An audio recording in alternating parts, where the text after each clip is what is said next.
EPR Group, 2 and 3 BHK premium apartments at Patancheru. Comfortable pricing, GHMC and RERA approved.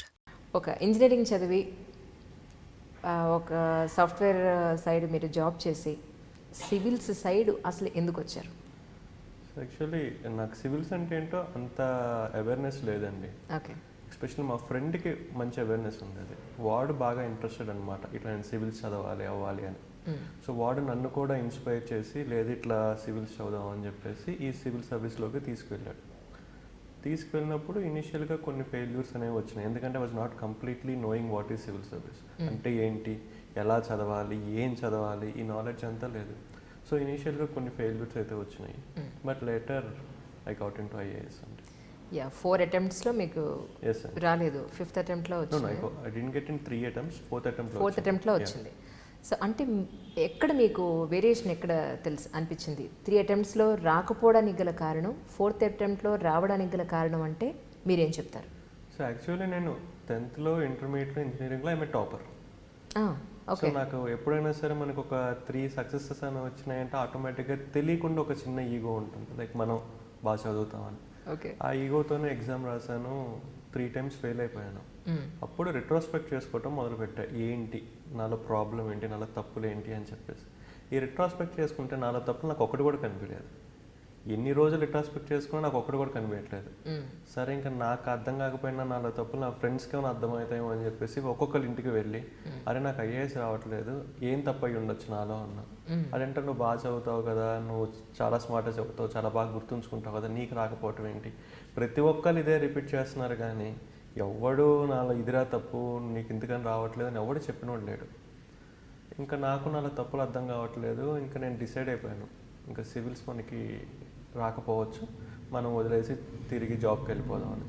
So నా friends అందరికీ phone చేసి చెప్పాను, return వెళ్ళిపోతున్నాను రా, నేను మ్యాక్సిమం ట్రై చేశాను, రాలేదు అని చెప్పేసి. నేను ఎప్పుడైతే ఫ్రెండ్స్కి ఫోన్ చేసి చెప్పానో వాళ్ళ దగ్గర నుంచి నా ఎనిమీస్కి కూడా తెలిసింది అనమాట, నా శత్రువులు ఎవరైతే ఉన్నారో వాళ్ళకు కూడా తెలిసింది ఇట్లా కృష్ణతేజ సివిల్ సర్వీస్ ప్రిపరేషన్ వదిలేసి తిరిగి జాబ్లోకి వెళ్ళిపోతున్నాడు అంటాను. ఇంకా వాళ్ళకి ఎక్కడ లేని ఆనందం. సో ఎంత ఆనందం అంటే నెక్స్ట్ టైం మార్నింగ్ నేను నిద్రలేచే ముందే వాళ్ళు నా రూమ్కి వచ్చి డోర్ నాక్ చేశారు. ఎందుకు అంటే నన్ను వచ్చి కంగ్రాచులేట్ చేయడానికి, నువ్వు మంచి డెసిషన్ తీసుకున్నావు, నీకు ఐఏఎస్ రాదు, నీకు ఐటీ జాబే కరెక్ట్ అని చెప్పేసి. నాకు చాలా కోపం వచ్చింది. సో ఇన్ఫ్యాక్ట్ దెబ్బ ముడి కొట్టేద్దాం అనిపించింది వాళ్ళని. బట్ ఒకరితో గొడవ దేనికి అన్నెసరీ అని చెప్పేసి నేను మౌనంగా ఉన్నాను. మాట్లాడుతున్నాను. మళ్ళీ రెండోసారి కూడా అన్నారు, నీకు ఐఏఎస్ రాదురా, నువ్వు మంచి పని చేసావు. అప్పుడు నేను క్వశ్చన్ చేశాను, సరేరా నాకు ఐఏఎస్ రాదు కానీ నాలో ఒక క్వశ్చన్ అనేది బాగా ఇబ్బంది పెడుతుంది. అదేంటి అంటే నాకు ఎందుకు ఐఏఎస్ రాదు. నేను జస్ట్ నాకు ఎందుకు ఐఏఎస్ రాదు అనగానే ఆ ముగ్గురు నాకు 3 కారణాలు చెప్పారు. సో ఫస్ట్ కారణం ఏం చెప్పారంటే, తేజ ఐఏఎస్లో 2000+ మార్క్స్ మన రిటర్న్ ఎగ్జామ్ ఉంటుంది, నీ హ్యాండ్ రైటింగ్ అంత బాగోదు, అది నీ ఫస్ట్ రీజన్ అన్నారు. నిజమే అనిపించింది. అవునా? రైటింగ్ అంత బాగోదండి. సెకండ్ ఏంటి అన్న, మన ఐఏఎస్లో ఒక ఫ్లవరీ లాంగ్వేజ్తో రాయాలి, నువ్వు పాయింట్ వైజ్ రాస్తావు, first point, second point, third point అని పారాగ్రాఫ్ లాగా రాసి చదివేవాడికి ఒక ఫ్లో ఉండాలి, ఒక చిన్న కథ చదువుతున్నట్లు ఉండాలి, అది నీకు రాదు అన్నారు. నిజమే అనిపించింది. నిజమే అనిపించడం కదా, నిజమే. థర్డ్ ఏంటి అన్న, నువ్వు ఏదైనా అడిగిందని సమాధానం చెప్తావు, ఊరుకుంటావు, అదని చాలా షార్ట్లో ఫ్రాంక్గా చెప్పేస్తావు, you have to be more diplomatic and convincing, నీకు అది రాదు అన్నారు. నిజమే అనిపించింది. ఆ 3 చెప్పేసి ఎనీవేర్ కంగ్రాచులేషన్స్ అని చెప్పేసి వాళ్ళు వెళ్ళిపోయారు. నేను తలుపు వేసుకొని ఒకసారి కూర్చొని ఎక్కడో తెలియని ఆనందం. అంటే నాలో తప్పులు నేను వెతుక్కోలేకపోయాను, నా స్నేహితులు ఐడెంటిఫై చేయలేకపోయారు, నా శత్రువులు మాత్రం ఐడెంటిఫై చేయగలిగారు. అప్పుడు నాకు లైఫ్లో తెలిసిన ఒక లెసన్ ఏంటి అంటే, నాలో పాజిటివ్స్ తెలియాలంటే ఫ్రెండ్స్ని అడగాలి, నాలో నెగిటివ్స్ తెలియాలంటే ఎనిమీస్ని అడగాలి. అండ్ ఎప్పుడైతే నాకు ఈ 3 mistakes తెలిసినాయో I started preparing for handwriting రోజుకి 2 hours రాసేవాడిని. ఈ రోజు నేను ఫైల్స్ మీద రాస్తుంటే బ్లాక్ కలర్తో అది ప్రింట్అవుటా లేదా రిటర్నా అని అడుగుతారు. సో అంత ఇదిగా నా హ్యాండ్ రైటింగ్ని I have changed it. In fact నేను ఒక యూకేజీ టీచర్ దగ్గర, అంటే యూకేజీ టీచర్ దగ్గరికి వెళ్ళి ఆ దగ్గర హ్యాండ్ రైటింగ్ నేర్చుకున్నాను. ఇనీషియల్గా వాళ్ళ ఇంటికి వెళ్ళినప్పుడు మా పిల్లల కోసం వెళ్ళానేమో అనుకుంది. తర్వాత నేనే హ్యాండ్ రైటింగ్ నేర్చుకోవాలి మేడం అంటే షీ సెడ్ దట్ మీరు ఇట్లా మాట్లాడకూడదండి, మీరు వెళ్ళిపోండి అంది. సో లేదు మేడం, నిజంగా నేనే నేర్చుకోవాలంటే she scolded me and send me back. But next day మళ్ళీ వెళ్ళాను. ఇంకా 4th డేకి నిజంగానే పాపం ఇతను హ్యాండ్ రైటింగ్ నేర్చుకోవాలనుకుంటున్నాడేమో అని చెప్పేసి she really taught me the handwriting, how to write a good handwriting. So ఆమె హెల్ప్ వల్ల నేను కంప్లీట్గా హ్యాండ్ రైటింగ్ అనేది మార్చుకున్నాను. సో అదేవిధంగా ఫ్లవరీ లాంగ్వేజ్ రోజుకి 3 hours 4:30 నుంచి 7:30 ఇంకా కొంతసేపు ఎక్కువ దాకా దాదాపు ఒక ఎగ్జామ్ రాసేవాడిని. హైదరాబాద్లో బాల్లత గారు అని ఉన్నారు. Already she was a topper in civil service. తన దగ్గర నేను పర్సనల్గా గైడెన్స్ తీసుకున్నాను. సో 1 year ప్రతిరోజు మేడం నా కోసం 3 తెల్లవారుజామున క్వశ్చన్ పేపర్ వాళ్ళ ఇంట్లో పెట్టి ఉంచేది. తలుపు ఓపెన్ చేసి పెట్టేవాళ్ళు. నేను వచ్చేసి కూర్చొని 3 hours రాసేవాడిని. ప్రతిరోజు ఈవినింగ్ తను ఇక్కడ కాదు, ఇక్కడ ఇలా తప్పు చేసావు, అక్కడ అలా తప్పు చేసావు, ఇక్కడ నువ్వు ఈ ఫ్రేజ్ బదులు ఈ ఫ్రేజ్ వాడు అని చెప్పి చాలా నీట్గా చెప్పేవాళ్ళు. 1 year 3 hours రోజు తెల్లవారుజామున. ఆమె ఒక కండిషన్ పెట్టారు, నువ్వు ఏ రోజైనా సరే ఎగ్జామ్కి రాకపోతే ఇంకా ఆ రోజు నుంచి నేను నీకు చెప్పను అని చెప్పేసి. So without break 1 year 365 days నేను ఎగ్జామ్ రాశాను 3 hours. సో 3 hours ఎప్పుడైతే ఎగ్జామ్ రాశానో ఆటోమేటిక్గా నా లాంగ్వేజ్ అనేది మారిపోయింది. నేను 1 year తర్వాత నేను ఫస్ట్ రాసింది ఇప్పుడు కంపేర్ చేసుకుని నాకు ఈజీగా అర్థమైపోయింది. ఓకే, ఆ రోజు అలా రాశాను, ఈరోజు ఇలా రాస్తున్నానని. సో దా సెకండ్ మిస్టేక్ని ఓవర్కమ్ చేశాను. Next third mistake is how to tell things కన్విన్సింగ్లీ. దానికోసం RC Reddy IAS study circle అని చెప్పి ఒక మంచి ఇన్స్టిట్యూట్ ఉంది హైదరాబాద్. అందులోకి వెళ్ళి ఒక ఫ్యాకల్టీగా జాయిన్ అయ్యి టీచ్ చేసేవాడిని స్టూడెంట్స్కి. So that helped me in explaining the things more convincingly and diplomatically. So 3 mistakes 1.5 year మూడింటిని ఓవర్కమ్ చేశాను. And I attempted and I got all India 66th rank.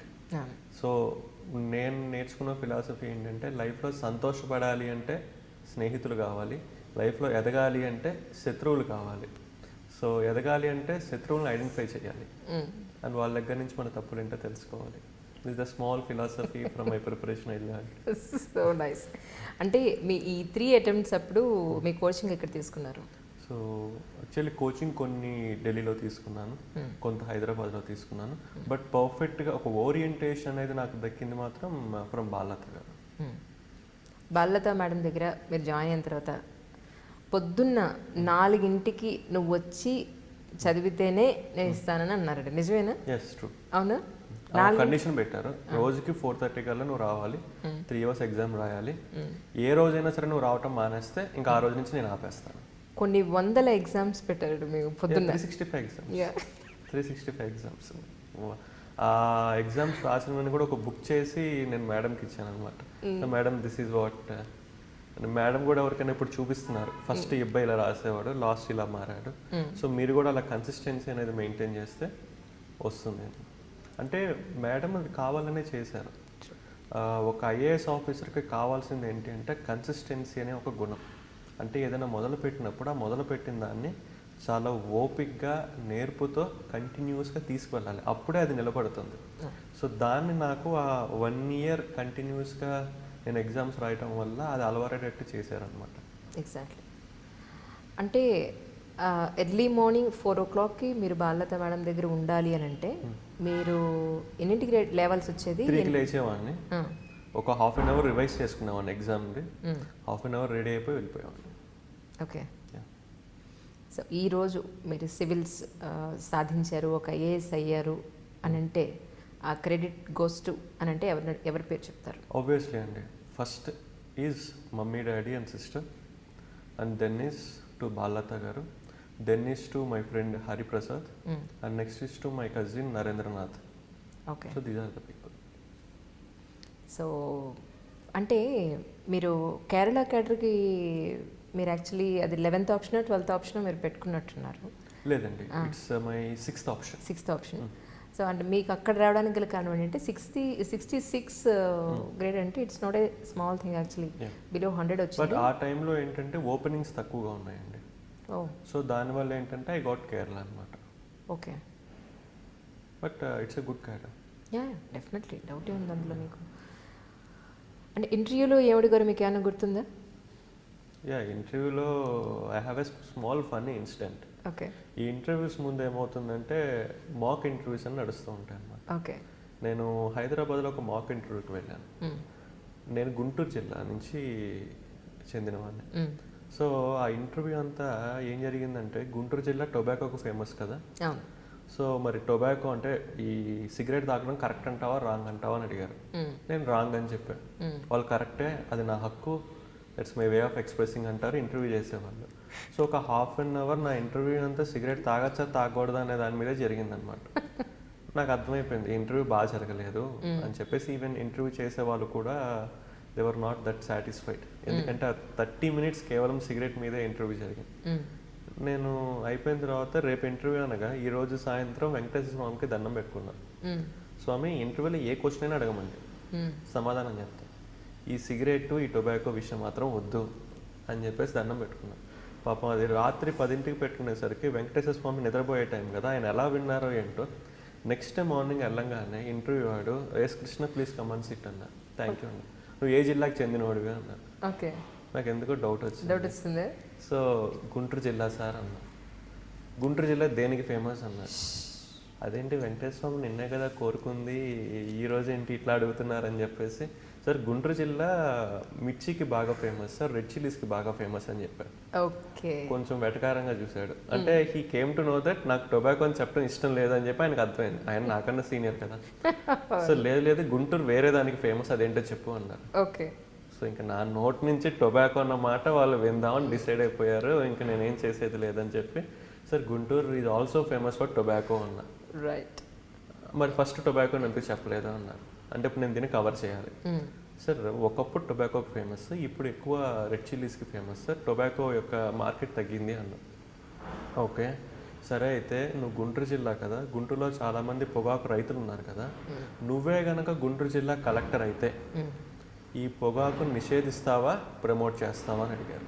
అబ్బా ఏదైతే వద్దనుకున్నాను సేమ్ అదే క్వశ్చన్ తీసుకొచ్చి నా ముందు పెట్టారనుకొని ఒక నిమిషం ఆలోచించి, సార్ నేనే కనుక గుంటూరు జిల్లా కలెక్టర్ని అయితే టొబాకోని వెంబటినే నిషేధించింది. ఒక 5 ఏళ్ళు రోడ్ మ్యాప్ పెట్టుకొని ప్రతి సంవత్సరం కొంచెం కొంచెం కొంచెం నిషేధిస్తూ, ఆ నిషేధిస్తున్న కొంచెం కొంచెంలో రైతులకు వేరే జీవనోపాధి కల్పిస్తూ గ్రాడ్యువల్గా 5 yearsలో దాన్ని జీరో చేస్తాను సార్. అండ్ అదే టైంలో పొగాకు తాగే వాళ్ళకు కూడా రీహాబిలిటేషన్ ప్రొవైడ్ చేస్తూ ఉంటాను. ఈ రెండింటిని ప్యారలల్గా తీసుకువెళ్తే కనుక మనం దాన్ని సస్టైనబుల్గా చేయొచ్చు. సడన్గా రేపు వచ్చేసి నేను గుంటూరు జిల్లా కలెక్టర్ అయ్యాను టొబాకోని ఆపేస్తాను అంటే అది చాలా కౌంటర్ ప్రొడక్టివ్ అవుతుంది, చాలా లైవ్లీహుడ్ నష్టపోతాము. సో అందుకని ఫేజ్ వైజ్గా మారుస్తాను అన్న. సో ఎందుకు నేను ఈ సమాధానం చెప్పానో తెలియదు, బట్ ఈ సమాధానంలో వాళ్ళకేం కనిపించిందంటే ఒక మెచ్యూరిటీ. అంటే వీడు ఎడహాక డెసిషన్ తీసుకోడు, ఊరికే చేతిలో పవర్ ఉంది కదా అని చెప్పి ఇష్టం వచ్చినట్టు చేసాడు, ఆలోచిస్తాడు అన్న ఫీలింగ్ అనేది నేను 5గురిలో చూశాను అనమాట. సో దట్ ఈస్ వాట్ అప్పుడు అనిపించింది. కొన్నిసార్లు ఆ దేవుడే మనకి సపోర్ట్ చేస్తాడు అని చెప్పేసి అండ్ ఐ ఓవర్కమ్.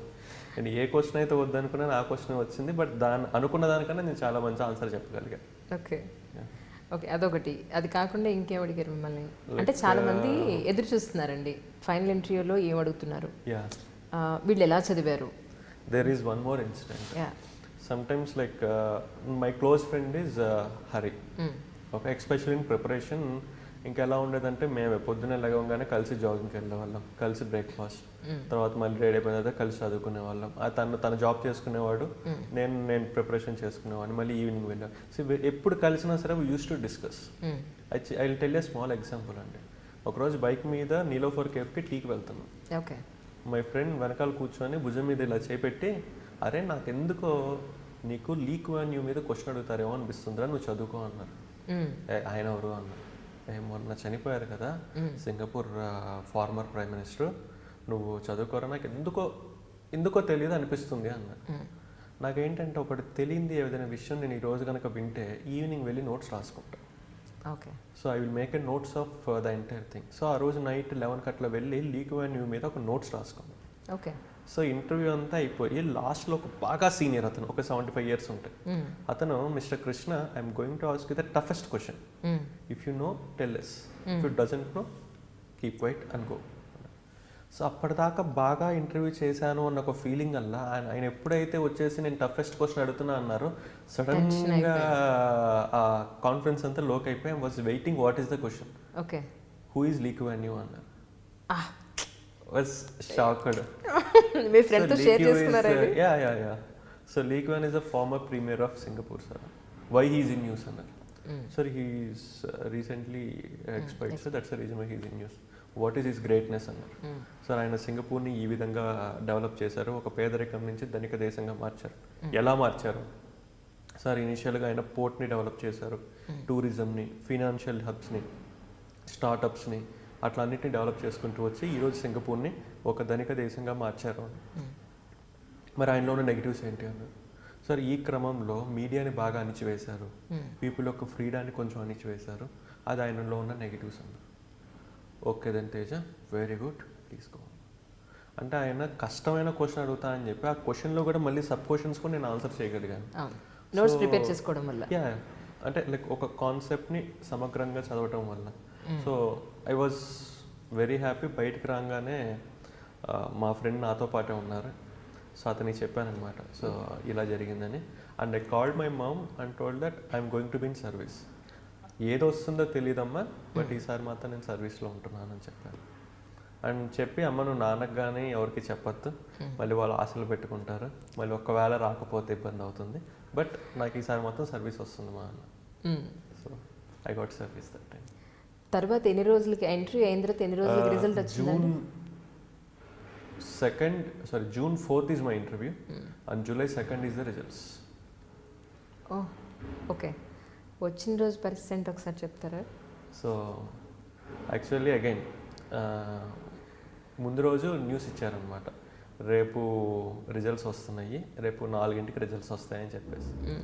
ఇంకా నేను మా ఫ్రెండ్ కొంచెం ఏమవుతుంది అనుకుంటే వాడు అన్నాడు, అరే ఒక పని చేద్దాంరా, మన ఇద్దరం కలిసి సినిమాకి వెళ్దాము. ఓకే, సినిమా మధ్యలో ఉన్నప్పుడు రిజల్ట్స్ వస్తాయి, సో దట్ ఏదైతే అది అయింది అన్న. ఓకే. సో నేను వాడు జీవీకేకి వచ్చి బండి పెట్టేసి సినిమా టికెట్ పెట్టడానికి ఇట్లా పెట్టాము. ఓకే. అండ్ మా ఫ్రెండ్ ఒకడు ఫోన్ చేసి అరే నీ బండి నాకు ఇచ్చేయాలి అన్నాడు. వాడు ఆ మాట ఎందుకు అన్నాడంటే నాకు వాడికి ఒక పందెం ఉంది, నాకు 100 లోపల ర్యాంక్ వస్తే నా బుల్లెట్ వాడికి ఇచ్చేస్తానని చెప్పేసి. అయ్యో. ఓకే. సో అదేం పందెంగా సారండి, అతను మీకు ఇచ్చేది పోయి మీరు ఇచ్చేస్తారు. యాక్చువల్లీ నా మీద నాకు నమ్మకం లేనప్పుడు వాడికి ఉండేదండి. ఓకే. ఒకరోజు బైక్ మీద వెళ్తున్నప్పుడు నేను ఏమవుతుందో అని అంటే నీకు ఈసారి 100 లోపల వస్తుందని అన్నాడు. నాకు నా మీద నమ్మకం లేదురా, 100 లోపల వస్తుందంటే నాకుందిరా నీకు 100 లోపల వస్తుంది. అట్లా డిస్కషన్ అయ్యి పందెమా అన్నాడు. పందెం అన్నాడు. ఏంటి అన్నాడు. ఈ బండి అన్నాడు. ఓకే అన్నాడు. సో వాడు ఆ రోజు ఫోన్ చేశారే నీ బైక్ నాకు ఇవ్వాలి అన్నాడు. I was shocked. అంటే నాకు 100 లోపల వచ్చింది, కన్ఫర్మ్ అయిపోయింది మీకు. ఓకే. సో ఎంత ర్యాంక్ అంటే గెస్ చేయి అన్నాడు. ఐ కాంట్ గెస్ అన్నా. 66 అన్నాడు. ఓకే. So was shock. గెలిచేసారు ఒకసారి. లైక్ నిజంగా అంత సంతోషపడలేదండి. షాక్ అయ్యాను, హ్యాపీగా ఫీల్ అయ్యాను. అమ్మకు ఫోన్ చేసి చెప్పాను, నాన్నకు ఫోన్ చేసి చెప్పాను, అక్కకు ఫోన్ చేసి చెప్పాను, మేడంకి పాలత్త గారికి ఫోన్ చేసి చెప్పాను. అదంతా అయిపోయిన తర్వాత ఇంటికి వెళ్ళినప్పుడు మా అమ్మ నాన్న మొహంలో ఆనందం చూసినప్పుడు అప్పుడు నాకు ఆనందం అనిపించింది. నాకు ర్యాంక్ వచ్చినప్పుడు అంతేం అనిపించలేదు, ఎందుకంటే after 3 years I'm getting rank. నాకు ముందు నుంచే తెలుసు ఈసారి వస్తుందని చెప్పేసి. బట్ అమ్మ నాన్న మొహంలో సంతోషం చూసినప్పుడు మాత్రం రియల్లీ నేను వీళ్ళ కడుపున పుట్టినందుకు this might be the best gift I'm giving to my parents అనిపించిందండి. ఓకే. So nice. యాక్చువల్లీ ఎందుకు అడుగుతున్నానంటే ప్రతి మనిషి జీవితంలోనూ ఐఏఎస్ లేదా ఒక సివిల్ సర్వెంట్ అవ్వడం అనేది ఒక గొప్ప కళ. అందరికీ అంత ఈజీగా దొరికేది కాదు. ఒక మాటలో చెప్పాలంటే ఎవరికో ఒకళ్ళకో సింగిల్ అటెంప్ట్లో, ఫస్ట్ అటెంప్ట్లో, సెకండ్ అటెంప్ట్లో దొరికేది. అంత కష్టపడి సంవత్సరం పొడవునా కష్టపడి ఎన్నో ఆశలు పెట్టుకొని చాలా త్యాగాలు దానికోసం, entertainment, enjoyment, friends, parties, everything అన్నీ పక్కన పెట్టి దీనికోసమే ఇది అచీవ్ చేసేంత వరకు అంత ఫోకస్డ్గా ఉన్న ఫైనల్ క్షణాన ఎలా ఉన్నారనేది ప్రతి ఒక్కరిని అడుగుతున్నాను. యాక్చువల్లీ ఎన్నాళ్ళు అయింది ఇప్పటికి మీరు సర్వీస్లో జాయిన్ అయ్యి? 2015 బ్యాచ్ అండి. 2015 July 4th ర్యాంక్ వచ్చింది. ఓకే. సో September 7th 2015 నాకు ఐఏఎస్ కన్ఫర్మేషన్ వచ్చింది. Okay. So this is 3 years complete, 4th yearలో ఉన్నానండి. ఆ 3 yearsలో 2 years నాకు training, 1 year as sub collector I worked in LRP అండి. అవునండి. సో అంటే ఇక్కడ మీరు ఏమనుకోకపోతే ఒక క్వశ్చన్ అడుగుతారు, ఓపెన్గా చెప్తారనుకుంటున్నాను. సివిల్స్ పాస్ అయిపోయిన తర్వాత అచీవ్ చేసేసిన తర్వాత చాలామంది ఇన్స్టిట్యూషన్స్ మా దగ్గర చదువుకున్నామని చెప్పండి, మేము మీకు ఇంత అమౌంట్ ఇస్తామని సివిల్ సర్వెంట్స్ అయిన వాళ్ళని ఒక బిజినెస్ పరంలో వాళ్ళు ఒకలాంటి ట్రాప్లోకి తీసుకెడుతున్నారండి. మీ దగ్గరికి ఎవరైనా వచ్చారు అలాగా? మా ఇన్స్టిట్యూట్ పేరు చెప్పండి, మా దగ్గర తీసుకున్నామని మీకు ఇంత ఇస్తాము. రియల్లీ టెల్లింగ్ లేదండి. Okay, no one has come forward like that. నేను చదివింది ఆర్సీ రెడ్డిలో అండ్ బాలలత గారి దగ్గర, వాళ్ళిద్దరే క్లెయిమ్ చేసుకున్నారు. నన్ను ఎవరు అడిగినా సరే నేను ఈ 2 ఇన్స్టిట్యూషన్స్. ఆర్సీ రెడ్డిలో ఏం చదివారు మీరు? నేను చదవలేదండి యాక్చువల్ ఆర్సీ రెడ్డిలో, కోచింగ్ ఏం తీసుకోలేదు. బట్ అక్కడ ఉన్న లెక్చరర్స్ అందరూ నాకు హెల్ప్ చేశారు. ఓకే, సో కాబట్టి నేను indirect I'm student of that. Exactly. Maybe నేను క్లాస్లో కూర్చోకపోయినా అక్కడ హిస్టరీ చెప్పేవాళ్ళు కానివ్వండి, పబ్లిక్ అడ్మినిస్ట్రేషన్ చెప్పేవాళ్ళు కానివ్వండి, వీళ్ళందరూ నాకు సహాయం చేశారు. సో యూజువల్లీ ఆర్సీ రెడ్డి గారు క్లెయిమ్ చేసుకున్నారు అండ్ బాలలత గారు క్లెయిమ్ చేసుకున్నారు, అంతే. No one has asked. Okay, okay. అంటే మీ ఇంట్లో వాళ్ళు అనలేదా ఇదేంట్రా ఏపీ కానీ లేకపోతే తెలంగాణ కానీ ఇక్కడ దగ్గరలో ఏదైనా వస్తుందేమో, ఎక్కడో కేరళలో వేసేసారు అని ఏమనలేదా? In fact my father is very happy అండి. అవునా? Like I have a small incident. 2011లో మా అల్లుడిది అన్నప్రాసన. ఓకే, మేనల్లుడిది. గురువాయూరు వెళ్ళాము. ఓకే.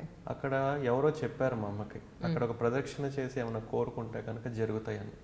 నేను దేవుణ్ణి నమ్ముతా కానీ దేవుణ్ణి గుడ్డిగా నమ్మను. అక్కడ కోరుకుంటే జరుగుతాయి, కోరుకుంటే మాత్రమే జరుగుతాయి అన్న ఒక అభిప్రాయం అయితే నాకు ఉండదండి.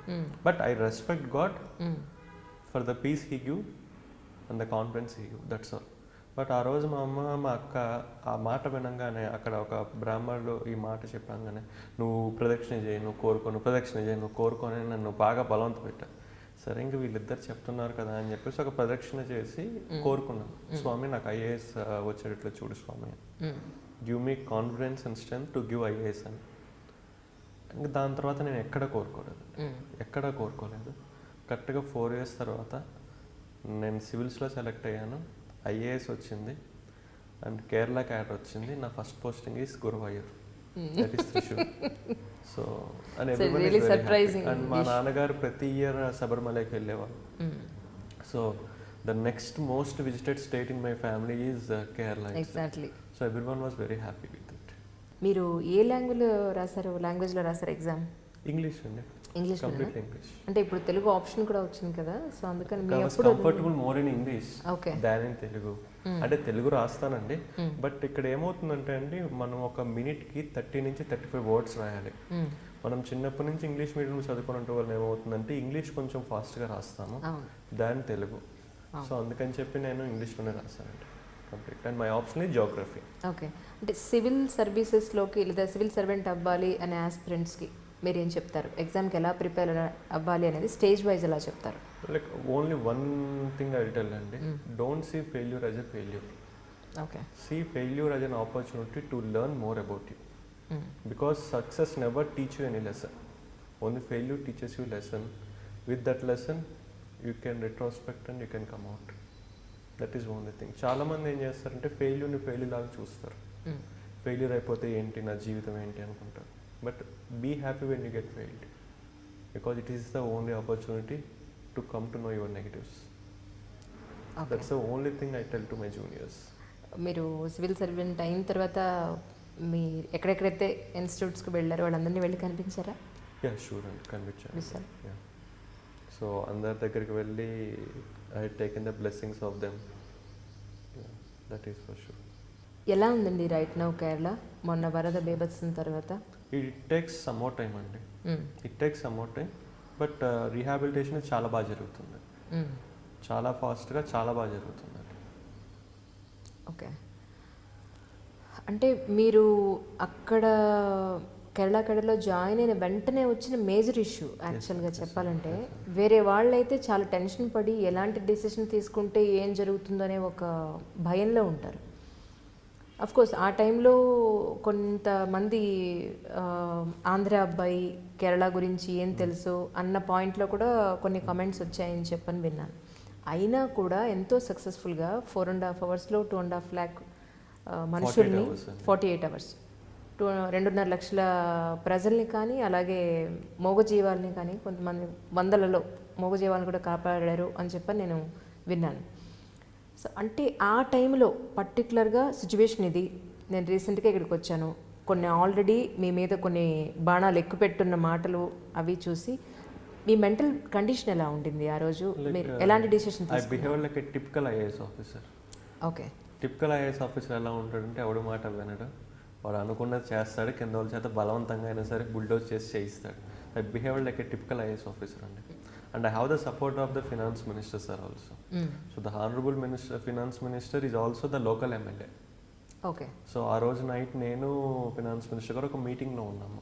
Then we got a call, ఇట్లా సరౌండింగ్ ఏరియాస్లో వాటర్ లెవెల్ రైజ్ అయింది అని చెప్పేసి. Then we decided that we have to evacuate. అప్పుడు అందరినీ పిలిచి ఒక మీటింగ్ పిలిచాము, ఇట్లా ఎవాక్యువేట్ చేద్దామంటే కొంతమంది సార్ అది కామనే సార్, అక్కడే ఎవ్రీ ఇయర్ వస్తూనే ఉంటుంది అని చెప్పి, కొంతమంది సార్ అది ఎలా కుదురుతుంది, రోడ్డు రైల్వే లేదు కదా అని చెప్పేసి. And they started criticising me also. అంటే లైక్ అందరూ కాదండి, ఒకళ్ళిద్దరు, సమ్ పీపుల్. బట్ నాకు మినిస్టర్ గారికి అందరికీ ఒక క్లారిటీ ఉంది, మనం ఎవాక్యువేట్ చేయించాలి అని చెప్పేసి. సో నైట్ దాదాపు 2:30-3 దాకా ఒక ప్లానింగ్ చేసుకున్నాము, ఎక్కడెక్కడ బోట్లు పెట్టాలి, ఎక్కడెక్కడి నుంచి బోట్స్ తీసుకురావాలి, ఫస్ట్ ఎక్కడికి పంపించాలి, సెకండ్ ఎక్కడికి పంపించాలని. అండ్ జస్ట్ 3కో 2:30కో నేను 3కి అనుకుంటానండి ఇంటికి వెళ్ళేసి నా వైఫ్కి చెప్పాను, నేను కొంచెం లేట్గా వస్తాను, 2-3 డేస్ తర్వాత వస్తాను, నువ్వు మాత్రం బాబుని జాగ్రత్తగా చూసుకో, ఏమైనా అవసరం అయితే కనుక వీళ్ళకి ఫోన్ చెయ్యి అని చెప్పేసి. సో నేను ఫీల్డ్కి వెళ్ళాను 5ంటికి. ఫీల్డ్కి వెళ్ళేసరికి ఆశ్చర్యం ఏంటంటే అప్పటికే నీళ్ళు వచ్చేసినాయి. సో అక్కడికే నా మోకాళ్ళ దాకా నీళ్ళు వచ్చేసినాయి. So then we started sending the boats. ఇనీషియల్గా పీపుల్కి తెలియదు కదా అక్కడ అంత వరద రాబోతుందని చెప్పేసి కొంతమంది రిలక్టెంట్గా ఉన్నారు. బట్ లేటర్ వాళ్ళు కూడా మనం నీట్గా సేఫ్గా తీసుకొచ్చాము. దాదాపు 48 అవర్స్లో మనం ఆ తాలూకు మొత్తాన్ని ఖాళీ చేయించాము. ఇంకో నెక్స్ట్ 24 అవర్స్ ఏం చేయించామంటే పాయింటెడ్ సెర్చ్ అని చెప్పి ఉంటుంది. అంటే మాకు కంట్రోల్ రూమ్లో ఎవరెవరైతే ఫోన్ చేశారో వాళ్ళకి తిరిగి ఫోన్ చేసాం, మీ వాళ్ళు సేఫ్ అయినా కాదా అని చెప్పి. ఓకే. కొంతమంది లేదు సార్ మా వాళ్ళు ఇంకా సేఫ్ కాదు, ఇంకా అక్కడ ఉన్నారు అంటే ఆ ఏరియా కనుక్కొని అక్కడికి పంపించి చేసామన్నమాట. సో దాదాపు కంటిన్యూస్గా ఒక 48 గంటలు మనం ఇచ్చేసాం. దాని తర్వాత ఇంకొక 24 గంటలు పాయింటెడ్ సెర్చ్ చేసాం అనమాట. ఇంకా లాస్ట్ మూమెంట్లో అయితే నాకు ఎక్కడ దాకా నీళ్ళు వచ్చేసినాయి. మొబైల్ ఫోన్స్ కూడా ఇలా పట్టుకొని ఉంచునే వాళ్ళం అందరం. బట్ ఫైనల్లీ ఎప్పుడైతే అందరిని ఎవాక్యువేట్ చేసామో we felt very happy. UNICEF వాళ్ళు కూడా చాలా అప్రిషియేట్ చేశారని చెప్పాను మనం. దాని గురించి like UNICEF representative Yasmin Ali Haque అని చెప్పేసి ఒకళ్ళు వచ్చారనమాట. మాకు తెలియకుండా తను ఆ ఏరియా మొత్తం వెళ్ళేసి అంతా లైక్ ఎంక్వైరీ చేశారు ఏంటి ఎలా జరిగిందని. సో తను నన్ను కలవటానికి నా ఆఫీస్కి వచ్చి అప్రిషియేట్ చేసి వెళ్ళారు. ఏమన్నారంటే లైక్ 2.5 లక్షల మందిని కాపాడటం ఒక ఎత్తు అయితే, అది కేవలం బోటు మార్గాన కాపాడటం రెండో పెద్ద ఇది. మూడోది అది ఇంపార్టెంట్ ఏంటంటే ఇంతమందిని కాపాడినా ఒక్కళ్ళు చనిపోలేదు, ఒక పిల్లవాడు కూడా తల్లి దగ్గర నుంచి తండ్రి దగ్గర నుంచి వేరుపడలేదు, ఒక పిల్లవాడు కూడా చనిపోలేదు. That's a very good thing అని చెప్పేసి she has appreciated it, she acknowledged it. That is I think I felt grateful, honoured. అలాగే అక్కడికి తీసుకొచ్చిన అంటే డిజాస్టర్ మేనేజ్మెంట్ అనేది జనరల్గా మీరు బుక్లో చదివి ఉండొచ్చు, కానీ ప్రాక్టికల్గా మనం చేసేటప్పటికి బుక్ నాలెడ్జ్కి చాలా తేడా ఉంటుంది డెఫినెట్గా. ఫస్ట్ టైం ఒక క్రిటికల్ కండిషన్ని ఫేస్ చేసేటప్పుడు ఉండే ప్రాక్టికల్ ప్రాబ్లమ్స్ ఎలా ఉంటాయంటారు? Actually I tell a small incident అండి. ఇదంతా జరుగుతున్నప్పుడు we are getting phone calls, boat అక్కడికి పంపించండి, బోట్ ఇక్కడికి పంపించండి, బోట్ అక్కడికి పంపించండి అని చెప్పేసి. నేను అన్నీ వింటున్నాను, బట్ నేను మాత్రం బోట్ అక్కడికి పంపించాలి, అక్కడికే పంపిస్తున్నాను. Okay. So I was very clear. Okay. నేను ఒక బోట్ సైజ్ చూసి ఈ బోట్ని అక్కడికి పంపించండి, ఆ బోట్ని ఇక్కడికి పంపించండి, ఈ బోట్ని అక్కడికి పంపించండి అని చెప్పేసి. ఒక వాలంటీర్ గ్రూప్ నన్ను గమనిస్తుంది అనమాట. ఓకే. అంతా చేయటం అంతా అయిపోయిన తర్వాత వాళ్ళు అడిగారు, సార్ ఏంటి సార్ మీరు హౌ ఆర్ యూ డిసైడింగ్ ఈ బోట్ని అక్కడికి పంపించాలని, ఈ బోట్ని ఇక్కడికి పంపించాలని, ఇక్కడ ఈ బోట్ పెద్దది కదా దీన్ని అక్కడికి పంపిస్తే బాగుండేది కదా అని. లేదు, లైక్ అక్కడ ఒక బ్రిడ్జ్ ఉంటుంది, ఆ బ్రిడ్జ్ యొక్క gap 7 meters, water 3 meters rise అయింది, అంటే 4 meters గ్యాప్ ఉంటుంది. దీని యొక్క ఇదేమో 5 meters ఉంది బోట్. సో జనాలు ఎక్కితే కనుక 4.5 అయింది, కానీ హై టైడ్ వచ్చినప్పుడు మళ్ళీ ఇబ్బంది అవుతుంది. సో ఇది అక్కడికి వెళ్ళదు కాబట్టి ఇక్కడికి పంపించాను అని చెప్పాను. సో అంటే నాకు like I'm very good at remembering the things. నేను ఒక రోడ్లో 1 kilometer వెళ్తే అటు లెఫ్ట్ సైడ్ ఏం షాప్ చూశాను, రైట్ సైడ్ ఏం షాప్ చూశాను, అండ్ వెళ్ళేటప్పుడు ఏ కార్లు చూశానో అవన్నీ గుర్తుంచుకుంటాను. అండ్ జనాలందరికీ తెలియంది ఇంకొకటి ఏంటంటే I was a India topper in Geography. Okay. So I'm very interested. నేను వచ్చి 8 months అయినా సరే నేను ప్రతిరోజు ఈవినింగ్ ఫీల్డ్కి వెళ్ళేవాడిని. సో మీరు నా సబ్ డివిజన్లో ఒక ప్లేస్ చెప్తే అది రోడ్ నుంచి ఎలా వెళ్ళొచ్చు, రైల్ నుంచి ఎలా వెళ్ళొచ్చు, వాటర్ వే నుంచి ఎలా వెళ్ళొచ్చో కూడా చెప్పగలను. మీరు ఒక బోట్ చూపిస్తే కనుక ఈ బోట్ ఆ బ్రిడ్జ్ దగ్గర ఈజీగా వెళ్తుంది, ఇంకో బ్రిడ్జ్ దగ్గర ఇబ్బంది అవుతుంది, ఎస్పెషల్లీ ఈవినింగ్ పూట హై టైడ్ ఉంటుంది కాబట్టి ఇంకా ఇబ్బంది అవుతుంది అని చెప్పేసి I can visualise the path and I can tell it. So అలా 48 hours అయిపోయిన తర్వాత నేను బయటకు వస్తున్నప్పుడు ఆ వాలంటీర్స్ ఒక కామెంట్ ఉన్నారు, sir really we have seen a leader, really we have seen a leader sir. Like మాకు ఐఏఎస్ ఆఫీసర్కి ఎందుకు అంత రెస్పెక్ట్ ఇస్తారు అన్నదానికి ఈరోజు we got the answer. Really great working with you అని చెప్పేసి they have taken a photo with me and they went. So ఇప్పటికీ ఆ వాలంటీర్స్ ఆ ఫోటోనే డిస్ప్లే పిక్చర్గా పెట్టుకున్నారనమాట. They was so happy to a part of evacuation process. Okay okay. అలాగే actually world health organisation వాళ్ళు కూడా తీసుకొచ్చిన మెడిసిన్స్లో ఒక్క మెడిసిన్ కూడా యూజ్ చేయకుండా అలాగే మళ్ళీ రిటర్న్ పంపించారు కదా. అండ్ దట్స్ రియల్లీ వండర్ఫుల్ అండి. ఎందుకంటే అంత నీళ్ళు వచ్చిన తర్వాత భరత్ అని నేను సినిమా చూసానండి. అక్కడ మహేష్ బాబు గారు ఒక మాట అంటారు, ఏ పల్లెలో ఉన్న ప్రాబ్లమ్స్ ఆ పల్లె పొలిమేరు దాటకుండా ఆ పల్లెలోనే ప్రాబ్లం క్లియర్ చేసుకునే విధంగా ఏర్పాటు చేస్తానని. ఆయన మీనింగ్ ఏంటంటే local self government. Okay. So 1995లోనే కేరళలో లోకల్ సెల్ఫ్ గవర్నమెంట్ ఇంప్లిమెంట్ చేశారు. They are so strong. మేము ఇంత ఇదిగా అన్నీ చేయగలిగాము అంటే మా బ్యాక్ బోన్ సపోర్ట్ ఎవరంటే లోకల్ సెల్ఫ్ గవర్నమెంట్. సో మాకు ఎప్పుడైతే 20 days పునరావాస కేంద్రాల్లో 3.5 లక్షల మంది ఉన్నారో వాళ్ళందరినీ హెల్ప్ చేయడానికి టీచర్స్ అందరూ ముందుకు వచ్చారు, లోకల్ సెల్ఫ్ గవర్నమెంట్ అందరూ ముందుకు వచ్చారు. సో మేము ఆ టైంలో ఏం చేసామంటే ఓనం అన్న ఫెస్టివల్ వచ్చింది, మేము అందరికీ మంచి భోజనాలు పెట్టేసాం. ఆ భోజనాలు పెట్టినప్పుడు అందరికీ చెప్పాం, ఇలా మనందరం కలిసి ఉంటున్నాం కదా, ఛాన్సెస్ ఉన్నాయి. సో డాక్సిసైక్లిన్ అన్న ట్యాబ్లెట్ కంపల్సరీ వేసుకోవాలి ఇంత ఎంజీ, అప్పుడు ఫీవర్స్ కానీ ఏమి రావంటే అందరూ వేసుకున్నారండి. సో అందరూ చెప్పిన మాట విన్నారు, అందరూ వేసుకున్నారు. That's the reason why there is no single outbreak of disease. అది అలపిలోనే కాదండి, మిగతా డిస్ట్రిక్ట్స్లో కూడా అది సక్సెస్ఫుల్గా చేశారు. బట్ అలపిలో ఎందుకు బాగా నేమ్ వచ్చింది అంటే అతి చిన్న జిల్లాలో అతి ఎక్కువ మంది ఎఫెక్ట్ అయింది అలపిలో. Like with in Alleppey there are 700 camps విత్ 3.2 lakh people. కట్నాడు దీనికి బాగా దగ్గరేమో. Yeah, Kuttanad is part of Alleppey. So అందుకని చెప్పేసి ఇట్ బికేమ్ వెరీ పాపులర్ అండి. Okay. So that is what world health organization వచ్చి వాళ్ళు కూడా ఆశ్చర్యపోయారు, నిజంగా ఏం రిపోర్ట్ అవ్వలేదు, మీరు దాచిపెడుతున్నారు. There is nothing to hide, there is no outbreak అని చెప్పాము. So lot of medicines they have taken back. అంటే అక్కడ పంచాయతీరాజ్ సిస్టమ్ కూడా అంత పటిష్టంగా ఉంది అని చెప్పని విన్నానండి. Isn't it?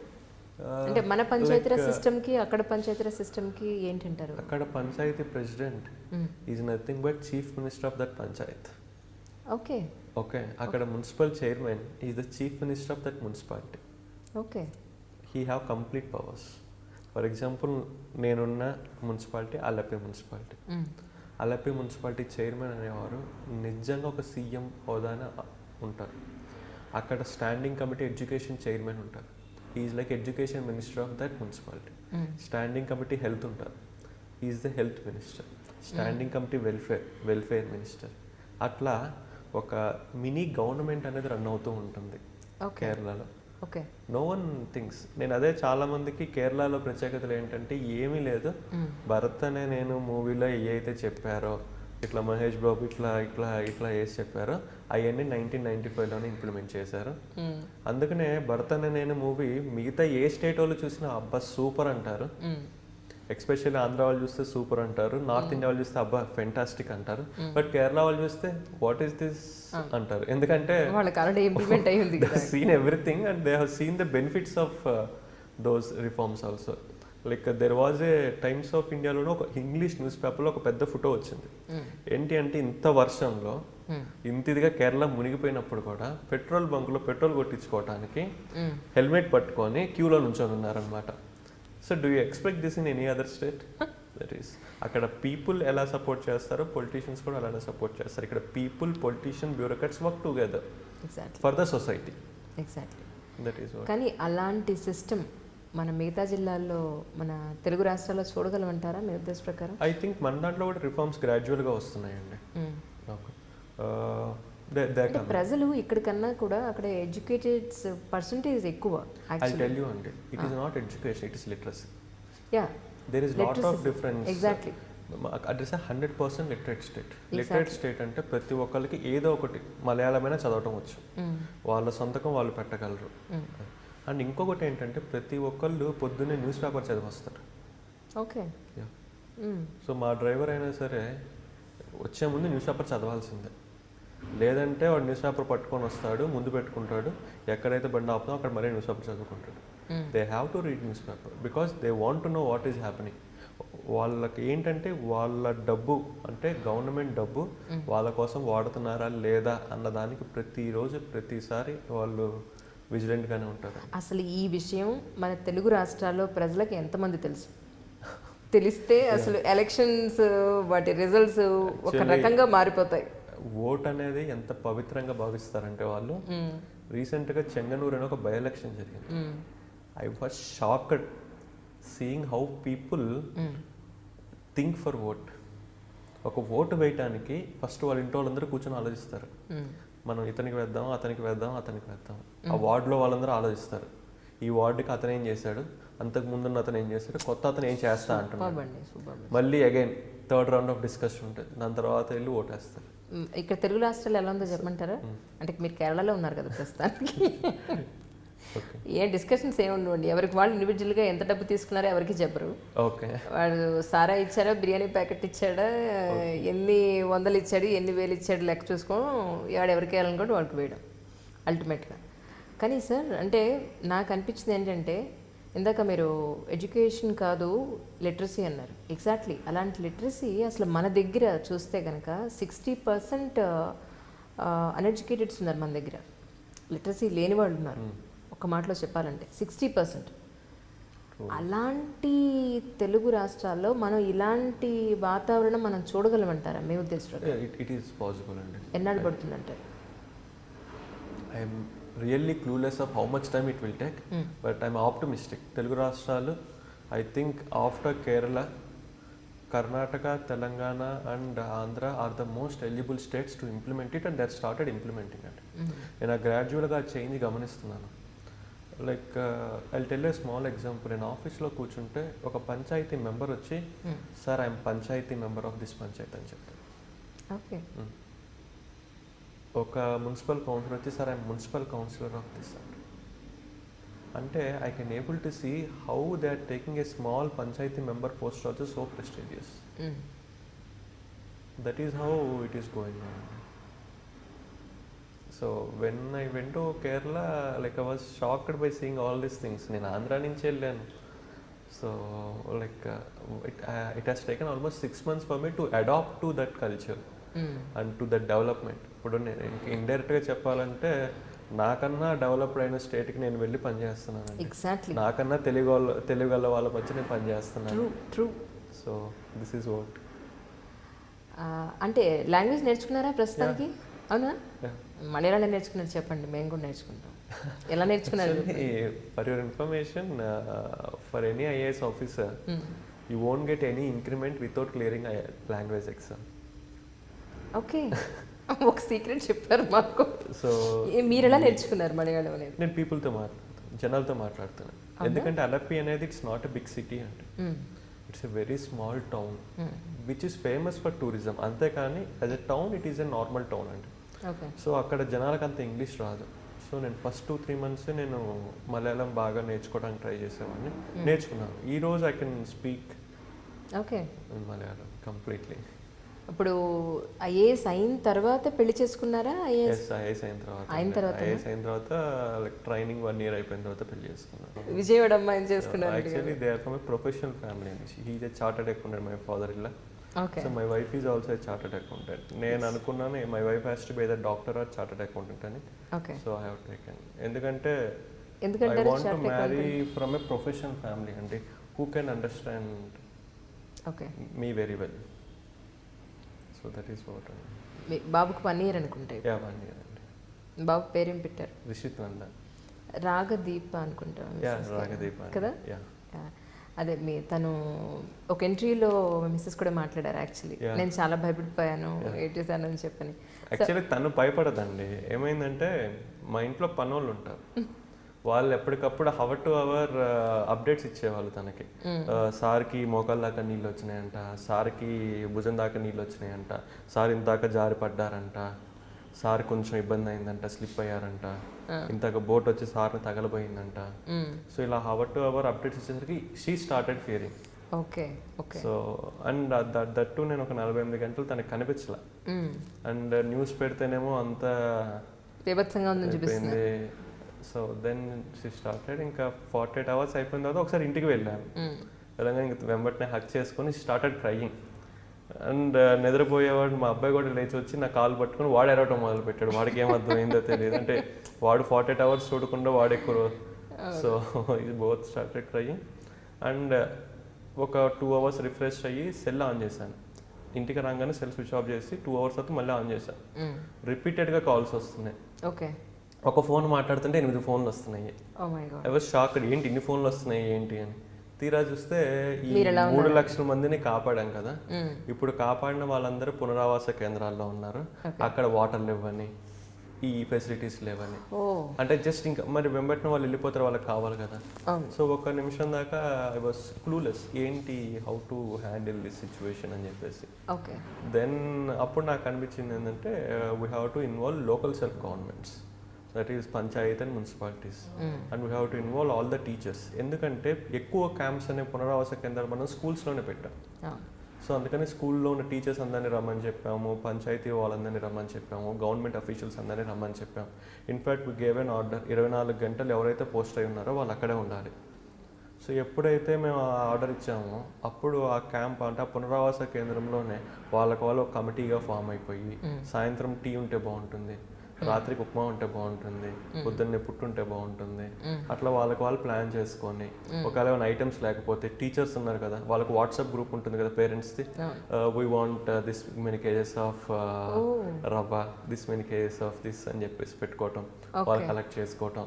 మా దగ్గర వచ్చిన మెటీరియల్ కూడా మేము ఈక్వల్గా అన్ని కేంద్రాలకి డిస్ట్రిబ్యూట్ చేయటం అలా చేసాము. ఇన్ఫ్యాక్ట్ యూనిసెఫ్ టీం వచ్చేసి నన్ను ఒకరోజు అడిగారు, సార్ మీరు కొన్ని క్యాంప్స్ చెప్తే మా సీనియర్స్ వస్తున్నారు, వాళ్ళని తీసుకెళ్ళి చూపిస్తాము, ఏ మంచి క్యాంప్స్ సార్ అన్నారు. 700 క్యాంప్స్ ఉన్నాయి, ఎక్కడికైనా తీసుకెళ్ళాం అన్నారు. అంటే వాళ్ళు కొంచెం వెటకారంగా చూశారు. Like obviously I said really I'm telling 700 camps ఉన్నాయి, ఎక్కడ కావాలంటే అక్కడ తీసుకెళ్ళాలని అన్నాను. They went to some 10 camps. They are completely satisfied. ఎంత సాటిస్ఫైడ్ అంటే they have given it in writing. మేము నా 20 ఏళ్ల సంవత్సరాల్లో చూసిన క్యాంప్స్లో these are the best camps. Even waste management కూడా ప్రాపర్గా చేస్తున్నారు అని చెప్పేసి they have done it. Even ప్రతిరోజు టాయిలెట్స్ అనేవి క్లీన్ చేయటం అన్నిటిని ప్రాపర్గా ప్లాన్ చేసి చేసామండి. It's a very good team. 3 మినిస్టర్లు క్యాంప్స్లోనే ఉన్నారు, కలెక్టర్ సార్ క్యాంప్స్లోనే ఉన్నారు, దెర్ ఆర్ అదర్ ఆఫీసర్స్, అందరు ప్రాపర్గా దాన్ని మానిటర్ చేస్తూ అలా తీసుకొచ్చాం వాటిని. So it's a very good team effort. So at present ఇప్పటి కండిషన్ చూస్తే కనుక అప్పటికిప్పుడు డెఫినెట్గా కొంత ఇంప్రూవ్మెంట్ ఉంటుంది.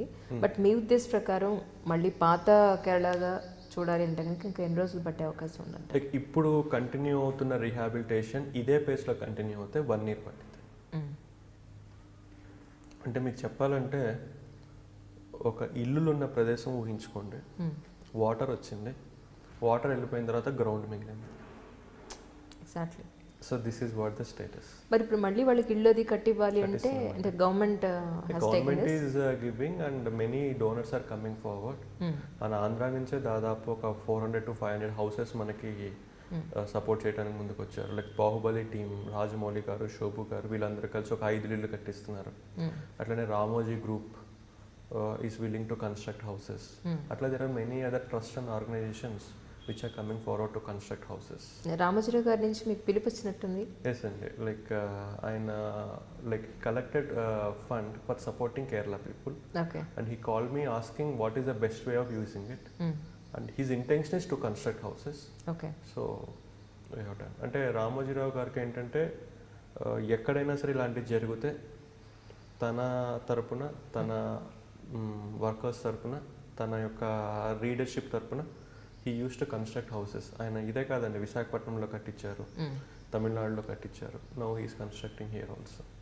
ఓకే, దట్స్ హిజ్ విజన్ అనమాట. ఆయన ఒపీనియన్ ఏంటంటే ఒక ఇల్లు కట్టిస్తే కొన్ని జనరేషన్స్ వరకు ఆ ఫ్యామిలీకి మనం కాపాడిన వాళ్ళం అవుతాం. ఎగ్జాక్ట్లీ, ఉండడానికి నీడ అనేది చాలా అవసరం కదా. That is what.